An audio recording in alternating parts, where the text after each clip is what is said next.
Response to Professoranton video. Yeah, okay, not too bad. We're going on with this conversation. I think we got to a couple of real key sticking points here.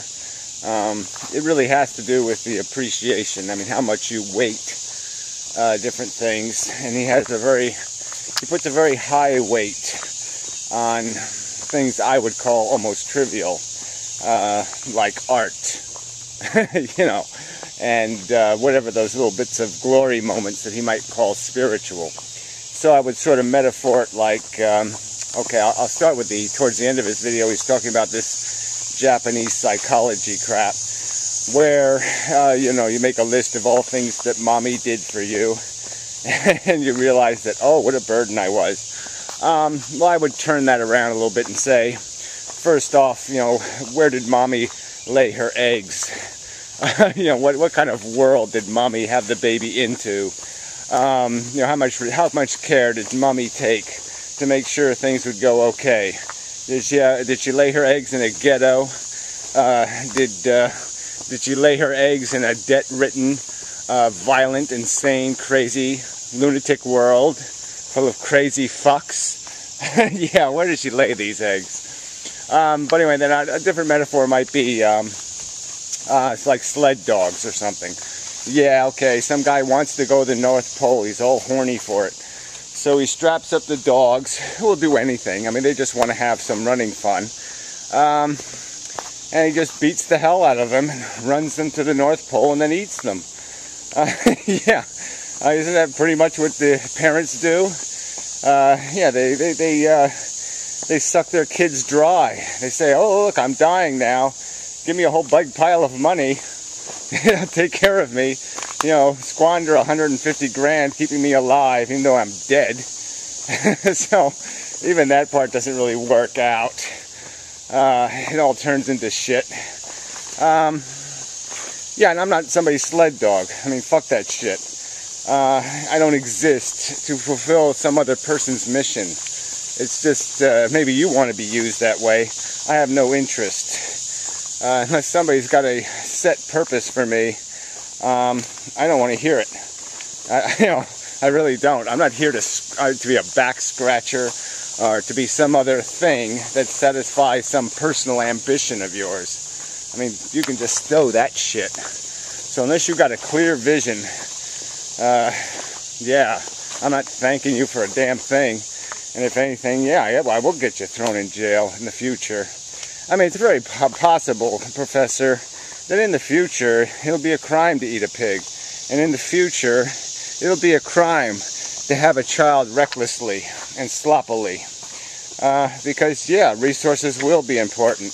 And there will be a need for there to be efficiency in what kind of humans exist. There is this problem of violence and technology. You pointed it out in the Star Wars movie, which itself wasn't even... besides it not being a pretty vision of the future, I mean, beyond the adventure nature, it wasn't even realistic, because the real future would be even darker. The real future would be, nuclear terrorist attacks, and all kinds of other things caused by that liberty.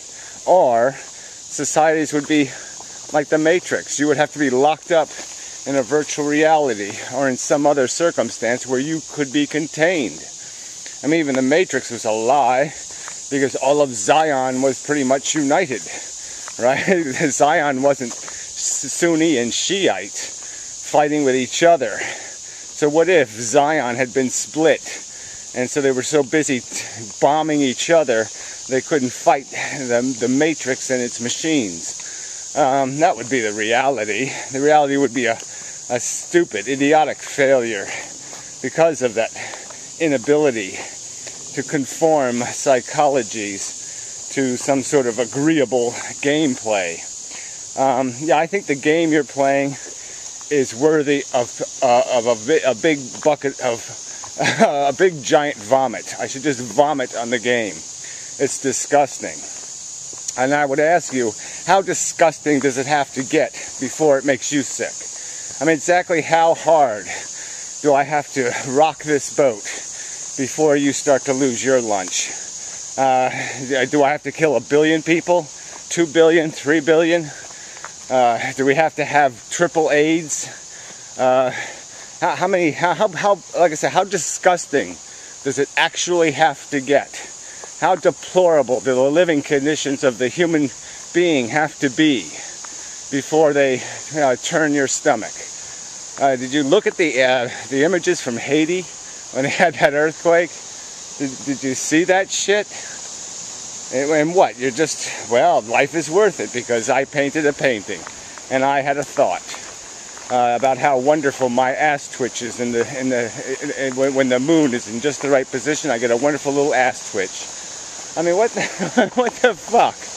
You're just glorifying this slop, and that's all there is. So you're saying because I am ambitious and I'm competitive and I have a little bit of go out there and get 'em attitude, that I can justify it all. And that's all you're doing. And why are you doing it? Because, it just doesn't slow you down. It doesn't knock you out. You can just kind of step over the bodies and ignore the smell. And isn't that all it comes down to, realistically? Hey, well, try again, huh? How you doing? Yeah, it's okay. I'm not the enemy. No. Okay. Hey. No, it's okay. Boy. Well, he'll get used to me eventually, right? Yeah. After 18 years or so. Boy. Have a good day. You too. Yeah, I charm that dog. Yeah, I own it. But anyway, I'd like the antinatally me, I think. But anyway, yeah, it's life. Alright, so getting back to some of this crap.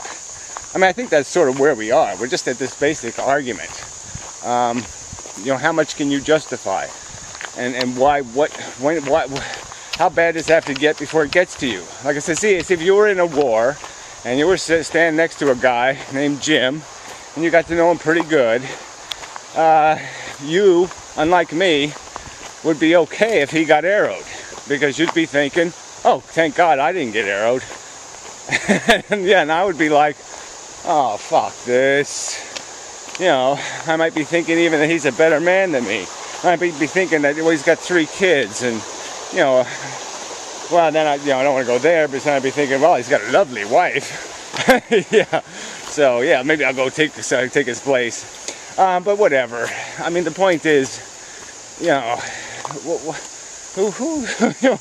this is good enough for you. And that's what it comes down to. So my argument is look, the future, we're going to have to contain human psychology within boundaries if you're going to live out your future. Your future world won't be allowed to contain dissidents. You won't be allowed to be a dissident in the future. Not if you have access to technology. So you're all going to have to conform. And so, yeah, build yourself like yourself. Just build duplicates of your little crazy-ass selves. Give birth to yourself. Use yourself as a sled dog. And then eat yourselves. I mean, yeah, fine. Just put yourselves in all the roles of the sentient beings currently occupy, and just fill them with you. Put yourself out here. Let yourself get run down by the cheetah. Let yourself play out all this splendor. And then I'll say, okay, whatever. Crazy people do what crazy people do. Wallow in your own preposterous insanity. Well, I'm not going to say that. I'm going to try to probably blow you up. But regardless, the point is you'd have more of an entitlement as long as you weren't imposing it on people whose sensibilities are not as, whatever the word is, insensitive. I don't know what other word can possibly be used. You're saying there's no cause for weeping. There's no cause for nauseating discomfort. And I'm quite obviously saying the opposite. That you insensitive crazy fucks just ain't getting it. This is way, way, way, way, way too expensive for nothing. So again, we're sort of back to that question too. And people constantly raise this, like life isn't obligated to produce anything because it's not a thing that was made. So because something didn't make it, it doesn't have to produce. That's just such a pile of crap. Everything's judged based on its function. What does it function? And if it doesn't have a function, you're not going to pay anything for it. And the bottom line is life does not function, does not produce anything. It just consumes. And it consumes a preposterous amount of deprivation and suffering. And gives back this little bit of a vapor, of comfort, which is merely retracting the nails, retracting the claws, taking the inferments out, retracting the negative. And that's a perfectly legitimate argument to be made, that comfort is in being relieved of the sentient condition. The closer you get to death, the better you're going to feel. Yeah. So let's see what else. Yeah, so I mean, there has to be some sort of way to get this down, to quantify what it is that we're arguing about in terms of this value problem, because that's all it is. I mean, we are stuck there. You don't think, oh, I don't know, like I said, you, for the joyous fun of a day finger painting, you would endure chemotherapy for a week. I don't know, some kind of equation like that. I mean, I could add up all the suffering going on Earth right now and take all the pleasures that are going on right now, and we could put them in piles. And I'm just damn sure that negative pile, you would not, you wouldn't see any logic in this equation. You would see that the pleasures are superficial and trivial. They don't add up to much. You know, my boss died at work. It made me feel good. You know what? And you know, like I said, as opposed to what, a 6-year-old with a broken leg. I mean, come on. This doesn't go anywhere. You would pay real money to avoid the miseries, and you wouldn't pay real pain to experience the joys, any one of them, in isolation. I'm not going to get you to endure much for it. Because you know it was just a transient satisfaction, a momentary respite, and that yeah, you wouldn't suffer much for it. It was a moment of comfort in a sea of mediocrity, and yeah, you wouldn't risk a real hard pain to have it. That's the truth of this.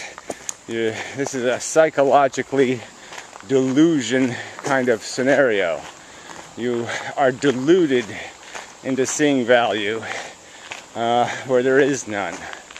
And if there was some way to put it right in front of you, to make it real, to make the choices we're making, the decision we're making more transparently obvious, exactly, to show exactly how many limbs are on one side of the scale for the little stupid McDonald's hamburger or whatever the little hungry thing you're going to chase is. Yeah, it would be, you'd see this. And you certainly could maybe take it a little more seriously than this mockery. I mean, this subtle mockery, let's just say. I don't know, I don't see what exactly stopped making YouTube videos for a class action lawsuit. I think the very way to energize a class action lawsuit would be to make YouTube videos. But yeah, so what's a lawsuit? right? That's just throwing evidence before a judge. You want to tell me there's honest judges? You want to tell me that there's some honest judge that's going to give the argument a fair deliberation? Because the truth of the matter is, it is an imposition. The truth of the matter is, people don't have insurance for their reckless child production. They don't buy insurance, so they're no better than uninsured drunk drivers driving a shitty automobile because they're having kids in a shitty world. They didn't even do any of the necessary maintenance on the world first. I mean, there is somebody who says, fix the world first. I don't know who it was, but somebody, before you do your procreating. You know, you don't do that second, you do it first. It's just bullshit. You know, it's like you don't build the nursery after you have the baby. It's just bullshit, or especially 20 years after. You certainly don't wait for the baby to grow up and then build it. What the fuck sense does that make? And that's the game being played here. So you can use all your little, oh, isn't mommy wonderful how mommy sacrifices? Woo! And all that is saying something like, look at the guy whip his sled dogs. Look at him going to the North Pole. Dun, dun, dun, dun. Yeah, get real. Mommies are after their own little gratifications. And anything they give has a big, hairy, nasty string tied to it. So fuck that bullshit. And the bottom line is they're just dumb animals. That's what a breeding woman is. That's just a dumb horse you cannot find. So anyway, yeah, I'm really going to get some fan mail for that one. But it's the fucking truth. You gotta have something really wrong with your fucking brain to play with that fire. I mean, really. I mean, it's like, I don't know, playing baseball with a hunk of uranium or something.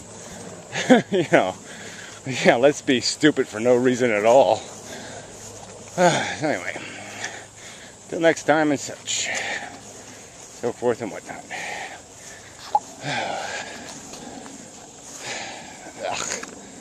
Today is not being a particularly good day.